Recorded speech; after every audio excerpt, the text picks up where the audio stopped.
morning, everyone. My name is Jholie Parker. I am the Director of Media Relations Bureau for the Fairfax County Police. We appreciate you being here today, and we are here to discuss yesterday's arrest of 18-year-old Nebu Ibrahim in the January murder of 16-year-old Jholie Moussa. While our department is incredibly grateful for this arrest, our hearts remain heavy for the Moussa family. This morning you'll hear from Chief Roessler, followed by Major Crimes Commander Rich Perez, and we're also going to let you know about some great police work that continues in this case. We'll get with you offline about that, but we're going to provide you, the media, access to some of this police work that's going on this morning, and likely will go on into this afternoon, and we will update the community on exactly what's taking place with that later today. More details on that to come. But for now, Chief Roessler.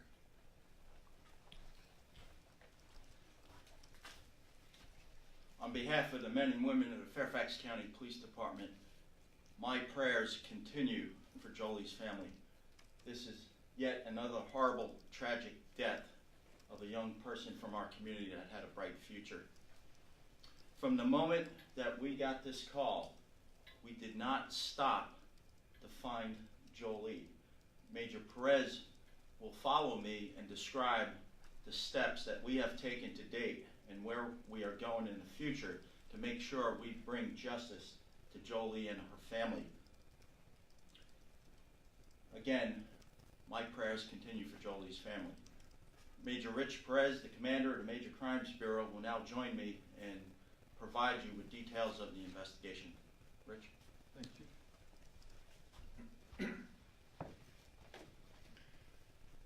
As already stated, yesterday homicide detectives filed charges against 18-year-old Ibrahim, Mr. Ibrahim, Nebu Ibrahim.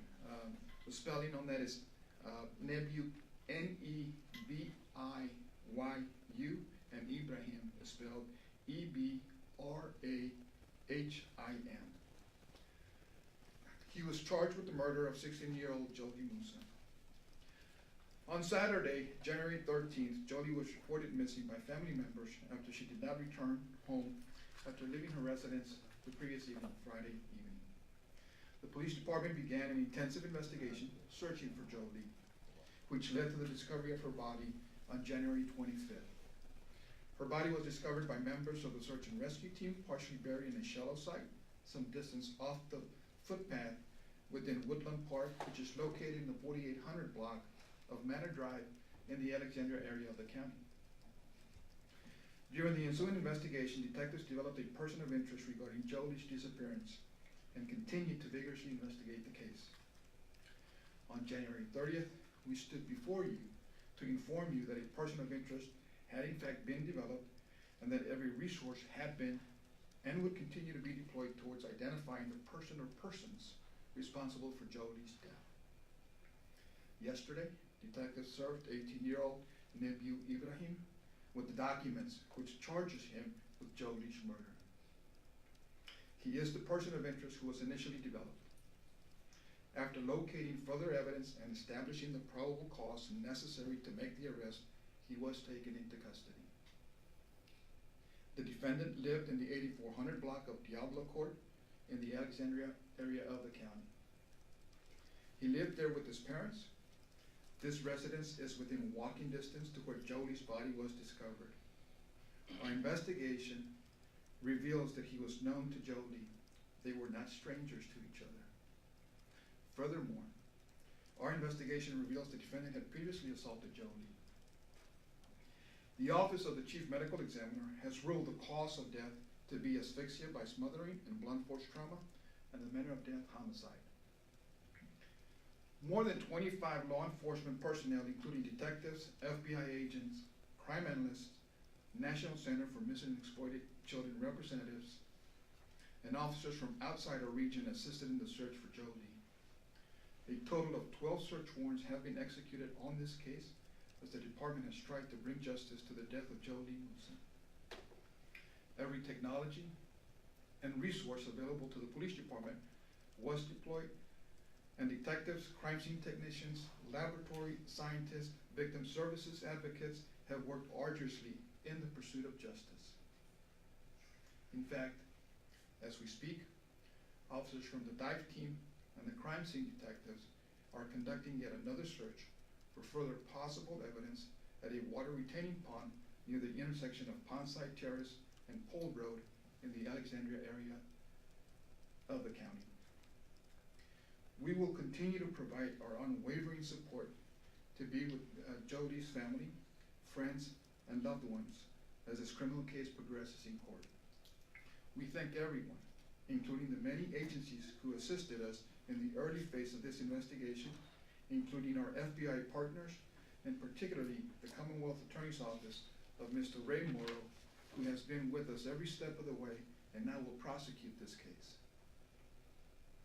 Because this is a murder trial, which is now just beginning, the police department will likely have no further updates as this case now falls to the purview of the Commonwealth Attorney's Office.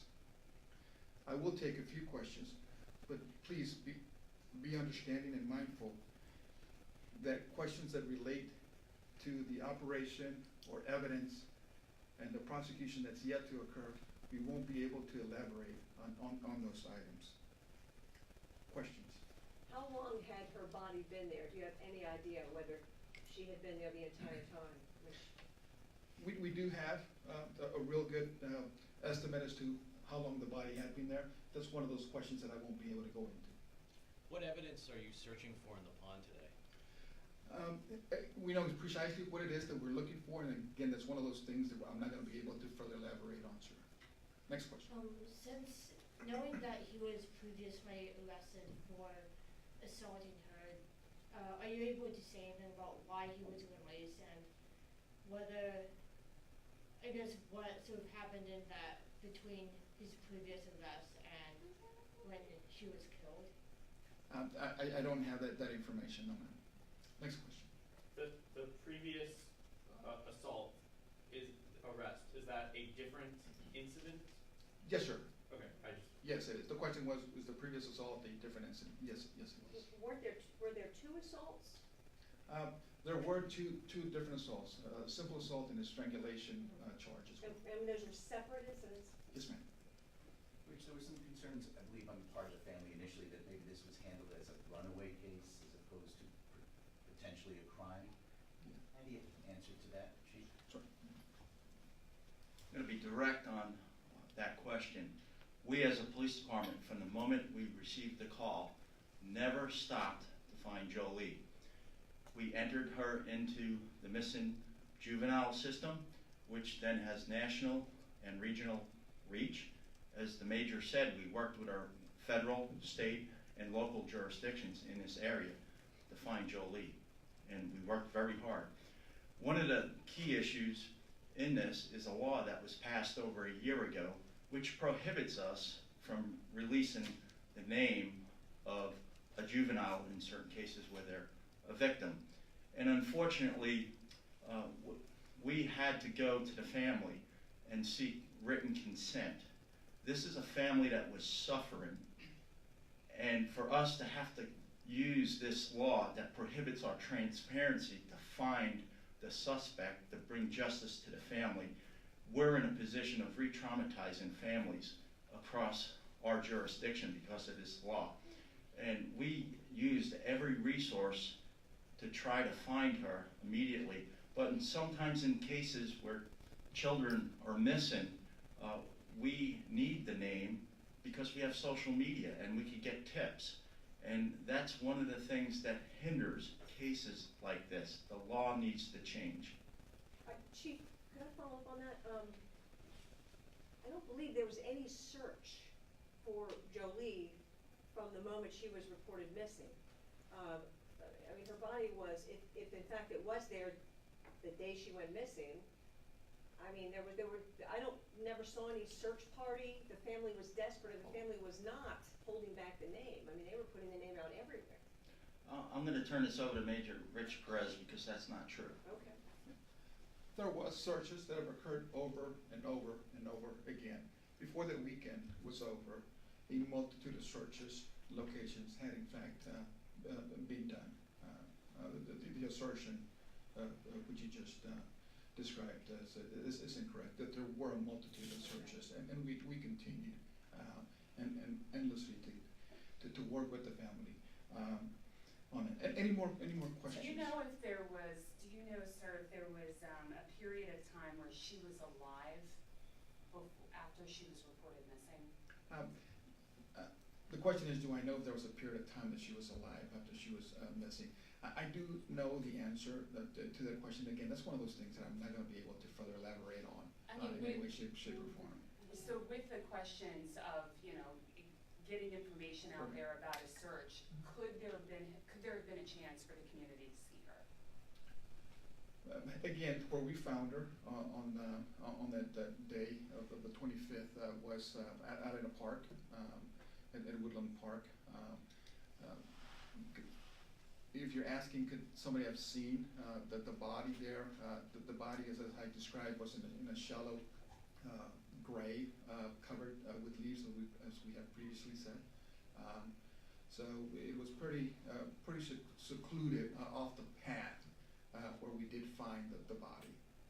Yes, sir. Chief, were you guys at all concerned, knowing that you pretty much knew who had done this crime, and yet with the technicality of him having been charged with the assault and then being released, were you at all concerned that he could flee, that you had him, but the system was going to let him out before you could get him again?